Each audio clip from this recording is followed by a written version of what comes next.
Hi there, my name is Paaske. I'm a game designer with 4 years of professional experience and another 5 years of combined student and hobbyist experience. I was educated in game design at Paul's College in Dublin, Ireland, and I have for the last 4 years been doing contract work under my company, Worldlock Studios. 3 of these 4 past years have been spent developing an FPS RPG with a heavy emphasis on an in-universe collectible card game. I served as lead programmer, writer and creative director for the entirety of this project. Once pre-production ended and development got going, I was put in charge of a concept artist, an additional programmer, a level designer, a character artist and animator, and a 3D generalist. If you're seeing this video, it's likely because I've sent it to you privately, since the game I've spent the last 3 years working on is still unannounced and under NDA. So, this is the only way I've been allowed to show what has become the majority of my work experience. Development for this project has been put on indefinite hold as our investors' funding fell through when the crypto market crashed. So, now I'm seeking new, more stable projects to work on. While my main area of expertise is in design, the Unity game engine and C# programming, I'm also fairly adept at 3D modeling using 3ds Max and ZBrush, texture painting and authoring using Substance Painter and Substance Design, procedural animation in 3ds Max using the CAT system, shader authoring using Unity Shader Graph and/or Amplify, and VFX using VFX Graph.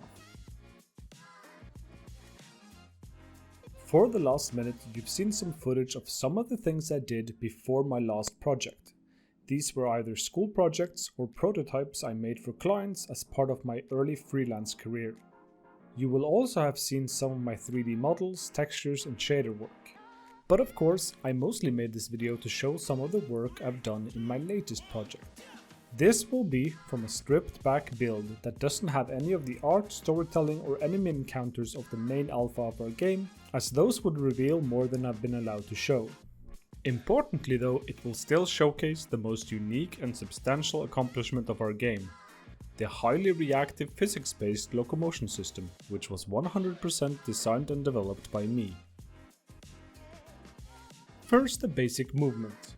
The player is a non-kinematic rigid body with a capsule collider for collision detection, but staying grounded and moving up and down slopes is determined by a series of raycast and spherecast returning vital data about the surface you're standing on.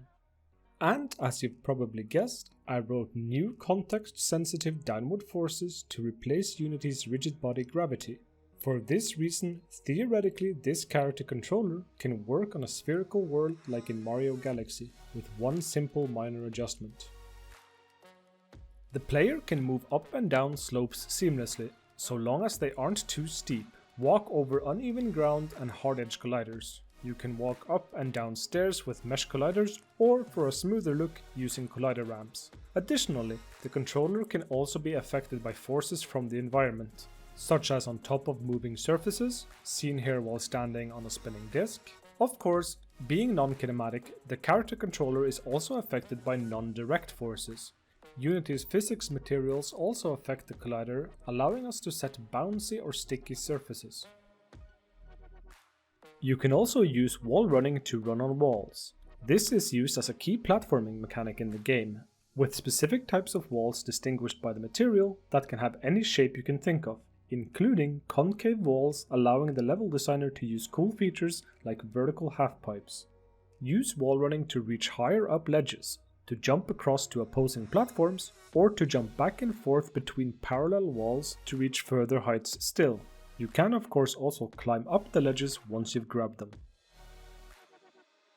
There is also a grappling system, where the character throws and impales her spear into grapple points, allowing her to swing across gaps. This is completely physics-based and controllable by the character, allowing you to choose the momentum you enter a swing with for precise and difficult to master platforming. It can also be combined with wall running, allowing players to change direction mid-wall run and stay on the wall for as long as they like, as long as they still have the grapple attached. The game of course also features first-person shooting combat, and you can shoot weapons and do other actions while swinging mid-grapple. This, as well as while wall running, and the bullets can be regular hit scan style bullets or physical objects that has ricochet, lose velocity over time, and of course impact with force. As well as used to dispatch enemies, the various weapons in the game are also used to solve environmental puzzles, using the force of bullets to knock colliders onto pressure plates that open doors just being one of many examples. But the game doesn't just feature action combat. It also has RPG elements providing progression to the combat mechanics similar to something like Borderlands. And, something I would like to highlight here as it's a bit more unique, it has an in-universe collectible card game. More than just being an in-game pastime, it is a fully realized CCG with deep and unique mechanics built for a player-driven, real money economy that optionally could be supported by NFTs.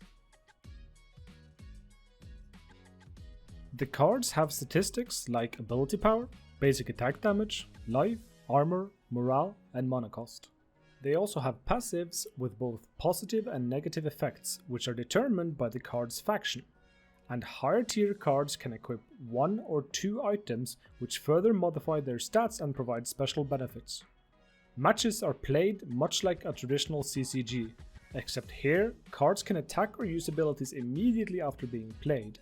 Each turn the player is awarded 2 mana, and cards cost 1, 2, 3 or 5 mana to play depending on the tier level of the card.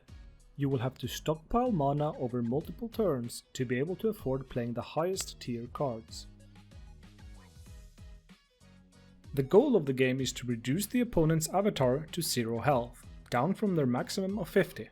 However, you will be completely unable to deal damage to their avatar so long as the opponent has cards placed on the main field, flanking positions not counting. Each card comes with an active or passive unique ability. Their power is determined by the card's ability power statistic, and each placed card can only use their ability once. This combination of rules and special abilities produce a fast-paced and tactical gameplay experience where planning and managing your mana resource is just as important as constructing a synergistic and balanced deck. This is doubly true because unlike most CCGs, you don't pick your hand randomly from your deck, but instead have your entire deck accessible in your hand from the start and can choose freely what to play and when to play it, provided you can afford the mana cost. I did all of the concept, design, iteration and balancing of the card game, the art on the actual card frames as well as the icons, and the programming of the core functionality. The programming of the individual cards and their unique abilities was handled by our other programmer, while the character and creature art was handled by our concept artist. That's about it for this video. I tried to slow down my speech a bit to make sure I was easy to understand, so I hope that doesn't sound too unnatural. I didn't go into a lot of technical details either, as that would have made this video an hour long, but I would be more than happy to answer any questions you might have during the interview process. I hope this was helpful and I'm looking forward to hearing from you. Thank you. Bye.